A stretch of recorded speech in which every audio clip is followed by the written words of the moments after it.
Harinder, Israeli फौज की ज्यादा तवज्जो अब लेबनान पर है। गजा के अंदर इजरायली फौजी ऑपरेशन की क्या सूरत हाल है? फलस्तीनियों पर इजरायली कार्रवाइयों का दबाव कुछ कम हुआ है क्या? देखिए, इसराइली जो वहाँ पर बटालियंस हैं उनमें ज़रूर कुछ कमी आई है। फौजियों की तादाद में भी कमी आई है, क्योंकि बहुत सारे फौजी जो बटालियंस हैं उनको डाइवर्ट कर दिया गया है इसराइल के शुमाली इलाके में, और उनमें जो दो जो बड़े बटालियंस थे वो तो अब ज़मीनी कार्रवाई भी कर रहे हैं। लेबनान के लेबनान में अंदर जो ज़मीनी कार्रवाई चल रही है उसमें वो हिस्सा ले रहे हैं। तो तादाद में कमी ज़रूर हुई है, लेकिन सख्ती में अभी कोई कमी नहीं हुई है। खास करके उन इलाकों में जहां से इमदादी सामान जिसकी हम बात कर रहे थे उनको अंदर ले जाया जा सकता है, उन इलाकों में उनकी मौजूदगी अभी भी बहुत ज्यादा है। और ये भी देखा जा रहा है कि इसकी वजह से मुश्किलात जो है वहां पर जो जमीनी हकीकत है, जो जमीनी सतह पर लोगों के मुश्किलात जो हैं वो बढ़ रहे हैं, क्योंकि फौज अभी भी वो सारे जो सेंटर पॉइंट्स हैं जहां से कि अंदर सामान ले जाया जा सकता है, वहां पर उनकी मौजूदगी अभी भी पहले की तरह ही बरकरार है। तो गजा के आम शहरी किस हाल में है? इमदाद कहीं से पहुंच रही है उन तक इस वक्त? देखिए, अब इसके पहले हम लोग जो नए कानून की बात कर रहे थे, कस्टम्स के कानून की, उसको लेकर उसकी तस्दीक तो नहीं हो पाई है इन खबरों की। लेकिन यहाँ पर दो मिनिस्ट्रीज हैं, एक मिनिस्ट्री ऑफ फाइनेंस है और एक मिनिस्ट्री ऑफ इकोनॉमी है। मिनिस्ट्री ऑफ फाइनेंस जो है, जो मिनिस्टर ऑफ फाइनेंस यहाँ पर हैं, वो इंतहा पसंद रहनुमा हैं। बेत्सलेल स्मोट्रिच तो शुरू से ही सख्ती बरतने की बात करते रहे, और यहाँ तक कि कुछ टैक्सेस जो इसराइल कलेक्ट करता है फलस्तीनी इंतजामिया के लिए, उसको भी वो रिलीज नहीं करने देते। उस पर वो बार बार पाबंदी लगाते रहे हैं, और अमरीकी दबाव के बावजूद जो है वो टैक्स का पैसा जो है वो फलस्तीनी इंतजामिया को नहीं दिया गया है। तो बहुत ज्यादा इसको लेकर के हैरानी नहीं हो रही है इन खबरों को लेकर के, हालांकि इसकी तस्दीक नहीं हो पाई है। और दूसरी तरफ जो है, इसमें जमीनी सतह पर देखें जो हकीकत है, जो कि जो फिगर्स हैं जो अवेलेबल हैं, यहाँ पर कोगार्ड वो एजेंसी है जो कि कोऑर्डिनेट करती है सारे सामान जो वहां अंदर जाता है, जो खुराक और बाकी जरूरी इमदादी सामान जो गजा जाता है, उसको उसके कोऑर्डिनेशन की उसको जिम्मेदारी है।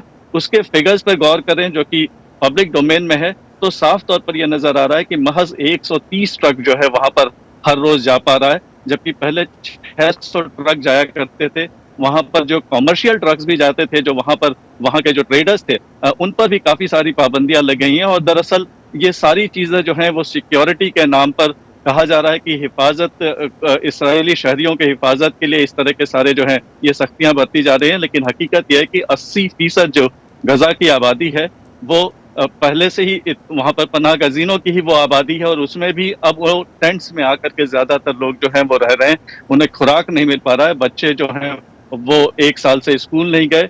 वहां पर हर तरह की कमी नजर आ रही है। वहां पर 36 अस्पताल थे, सारे के सारे तकरीबन जो अस्पताल हैं वो आज काम नहीं कर रहे हैं। वहां पर कुछ फील्ड हॉस्पिटल्स अरब ममालिकों ने लगा रखे हैं जहां पर ज्यादातर लोगों का इलाज हो रहा है। बाकी भी जो अस्पताल में कुछ वार्ड्स ही जो हैं वहां पर इलाज हो पा रहा है। तो जमीनी सतह पर बद से बदतरीन जो है हालात नजर आ रहे हैं। लोगों से बात करने पर यह पता चल रहा है कि वैसे भी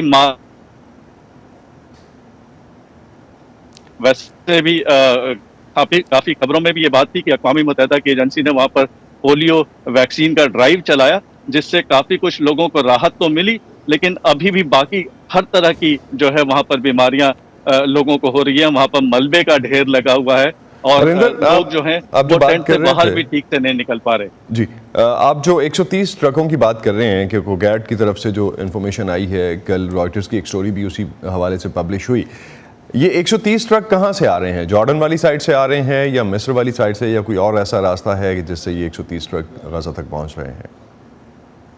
देखिए, ये ट्रकों की जो तादाद है इसमें थोड़ी पहले से जो है बेहतरी हुई थी। ज्यादा ट्रक वहां पर पहुंच पा रहे थे जब से दिसंबर से जॉर्डन से होकर के जॉर्डन के रास्ते अक़वाम मुत्तहिदा को इजाजत दी गई थी कि वो वहां पर सामान ले जा सके, लेकिन वो रास्ता तकरीबन अब बंद हो चुका है। अब बाकी जो है वो करम शलोम क्रॉसिंग के जरिए ही ज्यादातर वो जा रहा है, या फिर अशदोद पोर्ट या फिर साइप्रस से भी काफी कुछ इमदादी सामान जो है वो वहां पर जा पा रहा है। तो ज्यादातर जो है इसराइल की तरफ से बार बार ये बात कही जा रही है कि वो पूरी तरह से कोऑपरेट कर रहे हैं, और उनकी पूरी कोशिश है कि वहां पर जो है इमदादी सामान ज्यादा से ज्यादा पहुंच सके। और ये दरअसल आईसीसी का भी जो आपने पहले जिक्र किया, वहां पर जो वजीर आजम बेंजामिन नेतन्याहू और वजीर दिफा योआव गालांट के खिलाफ वारंट की बात हो रही है, उसके दबाव की वजह से भी इसराइल इस तरह की बातें कर रहा है, लेकिन जमीनी हकीकत में कोई बहुत ज्यादा तब्दीली पहले से नजर नहीं आ रही।